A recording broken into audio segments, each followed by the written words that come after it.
हरे कृष्णा। श्री शिवाय नमस्तुभ्यम। मित्रों, हिंदू धर्म में लिंग से जुड़ी हुई कई मान्यताएं प्रचलित हैं जो हमें आज भी हैरान कर देती है। उन्हीं में से एक पौराणिक कथा में यह बताया गया है कि भगवान शिव का लिंग कटकर पृथ्वी पर गिरा था। तब से ही हिंदू धर्म में लिंग और योनि की पूजा शुरू हुई थी और भगवान शिव को लिंग के रूप में पूजने पर ही वह सभी भक्तों की मनोकामना को पूर्ण करते हैं। इसलिए इस विषय में विस्तार से जानते हैं। इस वीडियो में मित्रों, शिव पुराण एवं लिंग पुराण में भगवान शिव के लिंग रूप की पूजा के विषय में कई उल्लेख मिलते हैं। भक्तों, इससे पहले जानते हैं कि शिवलिंग शब्द का अर्थ कहाँ से और क्यों आया और शिवलिंग कब प्रकट हुआ था।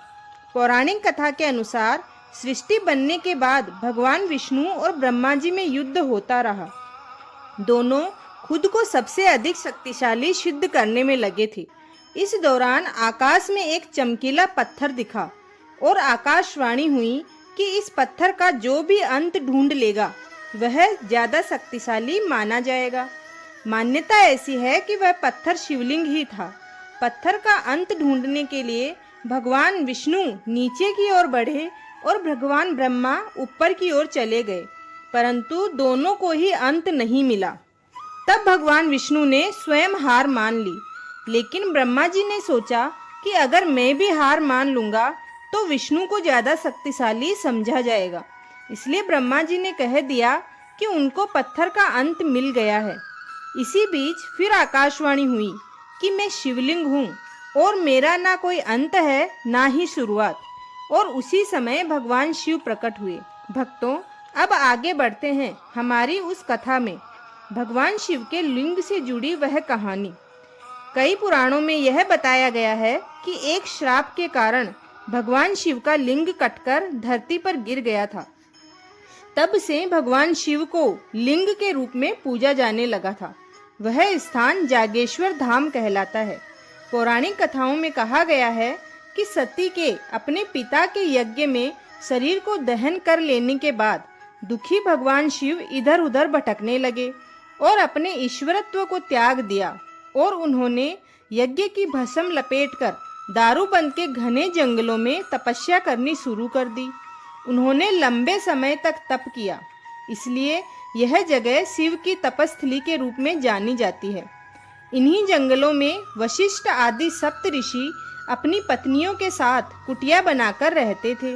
कहते हैं कि एक बार भगवान शिव दिगंबर अवस्था में अपने तप और ध्यान में लीन थे। उसी दौरान एक दिन सप्त ऋषियों की पत्नियां जंगल में कंद मूल, फल एवं लकड़ी आदि के लिए गई थी, तो उनकी नजर दिगंबर शिव पर पड़ी। इतना हष्ट पुष्ट शरीर, विशालकाय मनुष्य जो किसी देवता से कम नहीं लग रहा था। भगवान शिव के सुदृढ़ शरीर को देखकर सप्त ऋषि की पत्नियां शंकर भगवान पर मोहित हो गई। शंकर भगवान अपनी तपस्या में लीन थे, उन्होंने उनकी ओर ध्यान नहीं दिया। लेकिन सप्त ऋषियों की पत्नियां काम स्वरूप काम वासना में अंधी होकर शिव के दिगंबर शरीर को पाने के लिए अंधी होकर वहीं मूर्छित होकर गिर गई।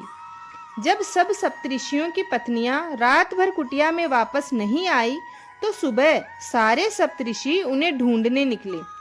उन्होंने देखा कि शिव समाधि में लीन है और उनकी पत्नियां मूर्छित पड़ी हैं।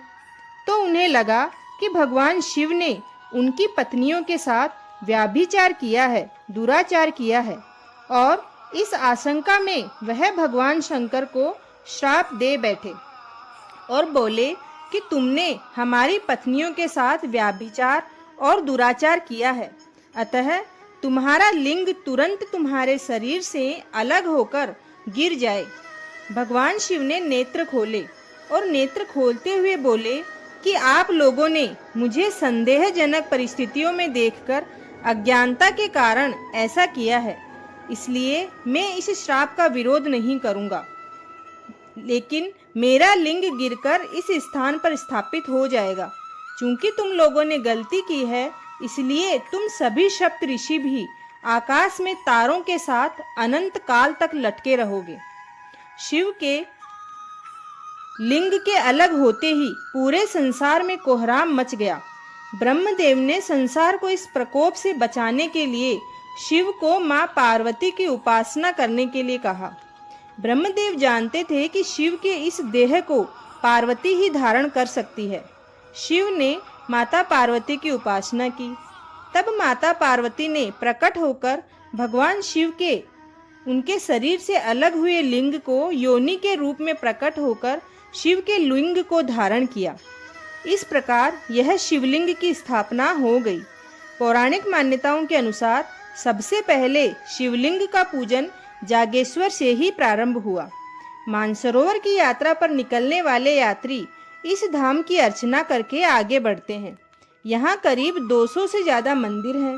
जागेश्वर धाम अल्मोड़ा से 39 किलोमीटर दूर देवड़ा के घने जंगलों के बीच बसा हुआ है। इस धाम का प्राचीन काल से ही काफ़ी महत्व है। पुराणों में भी इस स्थान का व्यापक वर्णन मिलता है। यह धाम उत्तर भारत के एक प्रमुख शिव मंदिर के रूप में प्रतिष्ठित है। मान्यता यह है कि यहाँ पर शिव जागृत रूप में विद्यमान है। यह प्रथम मंदिर है जहाँ लिंग के रूप में शिव पूजन की परंपरा सबसे पहले आरंभ हुई। कई पुराणों में इस जगह का उल्लेख मिलता है। मनुष्य वेदनाथ ज्योतिर्लिंग ना जा पाए, शंकर प्रिय काशी माया नगरी ना जा पाए, हरिद्वार भी ना जा सके, तो जागेश्वर धाम में भगवान शिव के दर्शन जरूर करना चाहिए।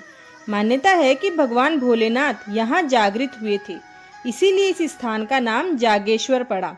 ऐसी मान्यता है कि देवादिदेव महादेव यहाँ आज भी वृक्ष के रूप में माँ पार्वती सहित विराजते हैं। मान्यता है कि भगवान शिव पार्वती के युगल रूप के दर्शन यहाँ आने वाले श्रद्धालु मंदिर परिसर में स्थित इस पेड़, जो नीचे से एक और ऊपर से 2 शाखाओं वाले विशाल देवदार के वृक्ष में करते हैं। यह बहुत प्राचीन पेड़ बताया जाता है। यह भी सत्य है कि भगवान शिव एकमात्र ऐसे देवता हैं जिन्होंने सदैव मृत्यु पर विजय पाई। मृत्यु ने कभी भी शिव को पराजित नहीं किया। इसी कारण उन्हें मृत्युंजय के नाम से पुकारा जाने लगा। जागेश्वर धाम के मंदिर समूह में सबसे विशाल एवं सुंदर मंदिर महामृत्युंजय महादेव जी के नाम से विख्यात है। जागेश्वर में लगभग 250 छोटे बड़े मंदिर हैं। जागेश्वर धाम के इस मंदिर में 124 मंदिरों का एक समूह है जो अति प्राचीन है। इसके 4 से 5 मंदिरों में रोज पूजा अर्चना होती है। सबसे विशाल तथा प्राचीनतम महामृत्युंजय शिव मंदिर यहाँ का मुख्य मंदिर है। इसके अलावा जागेश्वर धाम में भैरव माता, पार्वती, केदारनाथ, हनुमान, मृत्युंजय महादेव, माता दुर्गा के मंदिर भी विराजमान हैं। स्कंद पुराण, लिंग पुराण, मार्कंडेय पुराण आदि पुराणों ने जागेश्वर की महिमा का बखूबी बखान किया है। यही नहीं, भारत में एक ऐसा मंदिर भी है जहाँ पर माता सती की योनि की पूजा की जाती है, और वह मंदिर है कामाख्या देवी मंदिर। भक्तों, अगर आपको ये जानकारी पसंद आई है तो भगवान शिव की कृपा पाने के लिए इस चैनल को जरूर सब्सक्राइब करें और कमेंट में ओम नमः शिवाय लिखना ना भूलें। चैनल को लाइक करें। धन्यवाद।